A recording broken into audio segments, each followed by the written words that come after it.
fêtons aujourd'hui donc Saint-Lambert, que vous connaissez bien, mort dans les années 700, donc un siècle avant le couronnement de Charlemagne, dont Charlemagne qui est l'arrière-petit-fils de Pépin de Herstal. C'est dire si notre commune d'Herstal est importante dans l'histoire de notre pays. Pépin de Herstal qui, ce n'est finalement rien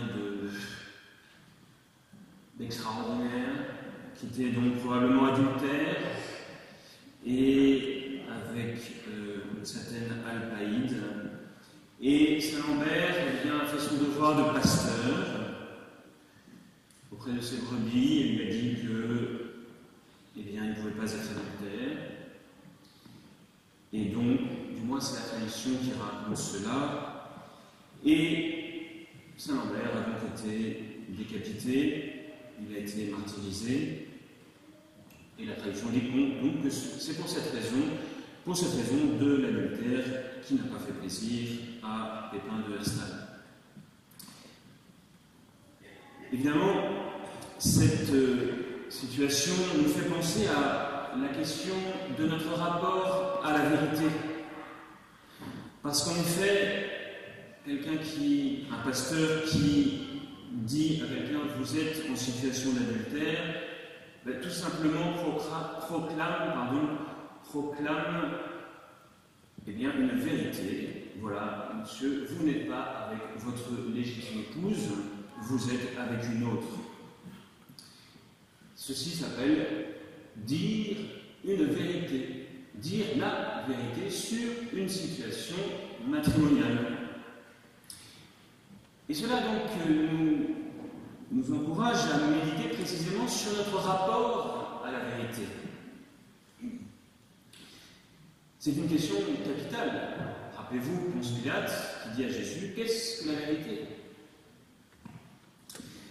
Quel est notre rapport à la vérité? Alors, comprenez bien que la vérité, je vais aborder 3 points concernant la vérité. D'abord, la vérité doit être connue. On peut l'ignorer.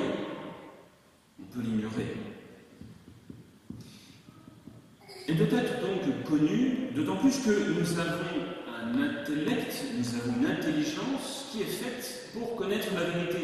Donc, nous sommes faits pour connaître la vérité. Dieu a mis en nous une intelligence, cette faculté, qui est l'intelligence pour connaître la vérité. Prenons-en une, 2 et 2 font 4. Voilà. Donc, premièrement, la vérité doit être connue. Et nous sommes faits pour connaître la vérité. Deuxièmement, la vérité doit être dite. Et troisièmement, la vérité doit être reçue. Alors, cela fait pas mal de difficultés, n'est-ce pas? Parce que, comme je vous le disais à l'instant, la vérité peut être ignorée de mon intelligence, ou elle peut être connue. Je vous l'ai dit au cours des mois d'été, nous avons l'obligation de former notre conscience, c'est-à-dire de connaître la vérité concernant le bien et le mal.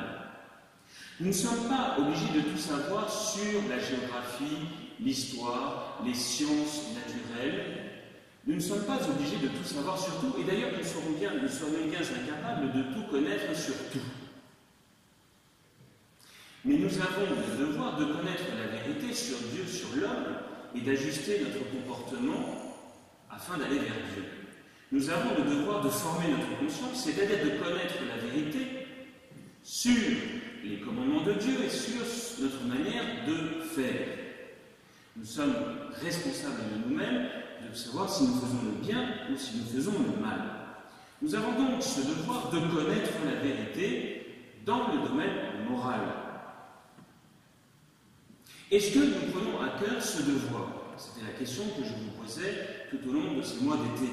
Est-ce que nous prenons le soin régulièrement, une fois par semaine, une fois par mois, de lire quelque chose, le catéchisme de l'Église catholique, le compendium de l'Église catholique, une encyclique d'un pape, un texte sorti de Rome, ou est-ce que nous sommes toute la sainte journée sur Netflix? regarder des séries télévisées, les fameuses séries. On regarde des séries toute la journée.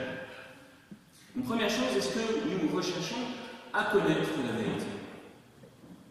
Deuxièmement, la vérité doit être dite.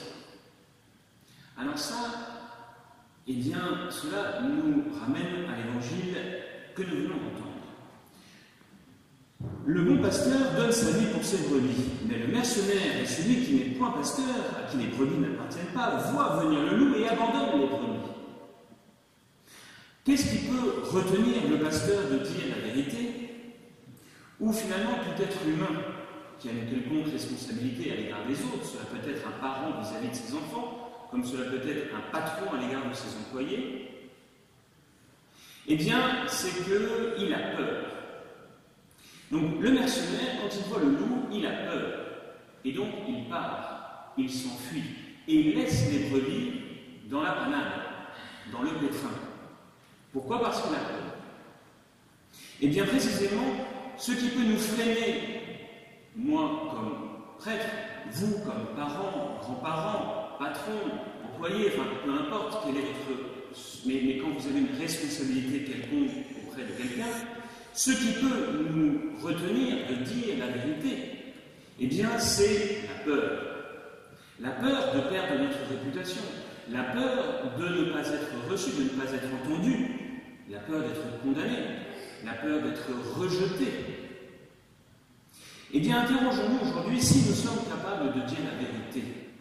Alors, évidemment, il faut bien préciser qu'il y a une manière de dire les choses, on est bien d'accord. Mais est-ce que je suis capable de dire les choses telles qu'elles sont? Et donc, tout simplement, de dire à mes enfants, mes chers amis, mon cher enfant, tu n'es pas marié, mais tu es en concubinage, ça ne va pas. Ou bien, la contraception est un mal, parce que ces questions de concubinage, contraception, c'est évidemment dans nos familles catholiques ici. Et combien de choses ainsi avez-vous le devoir de dire à vos enfants ou petits-enfants, avec les formes, au moment qui convient, mais vous avez le devoir de le faire? Eh bien, est-ce que vous le faites véritablement? Ou est-ce que, parce que vous n'êtes pas de bon pasteur, eh bien, quand arrive le loup, c'est-à-dire la difficulté de dire la vérité, eh bien, vous vous carapatez, vous partez, vous préférez fuir et voilà. Et laisser les brebis sans pasteur, sans connaissance les brebis, sans connaissance de la vérité. Donc, la vérité doit être dite. Troisième point, la vérité doit être reçue.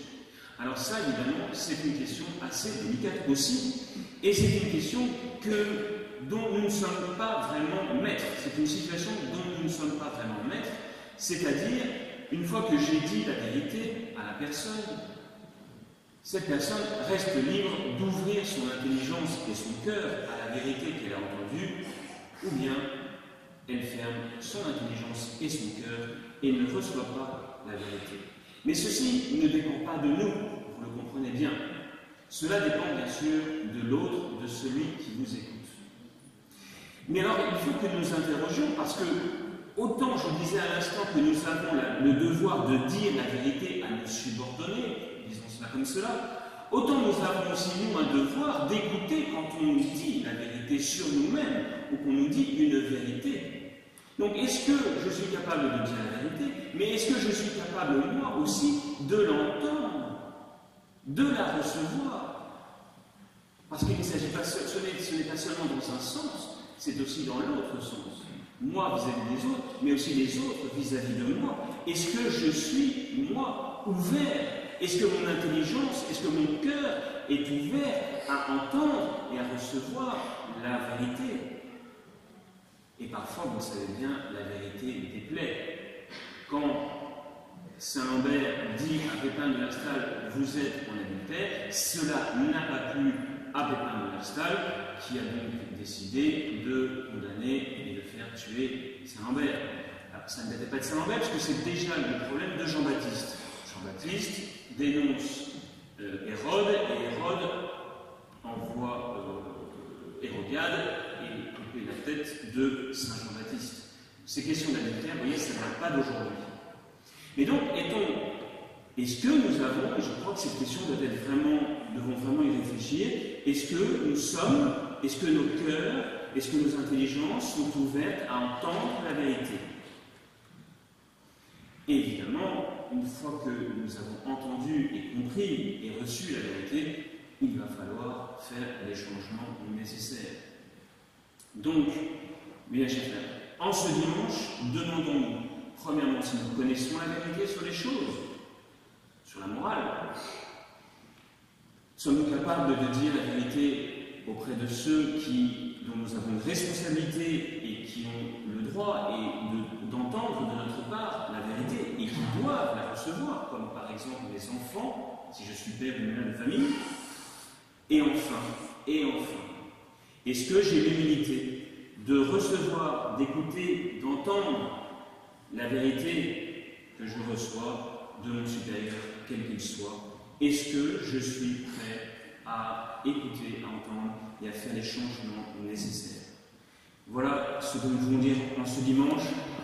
En cette grande fête de notre patron, de notre diocèse, demandons-lui d'avoir le courage d'aller jusqu'au martyr, pour défendre, entendre et dire la vérité au nom du Père et du Fils et du Saint-Esprit. Ainsi soit.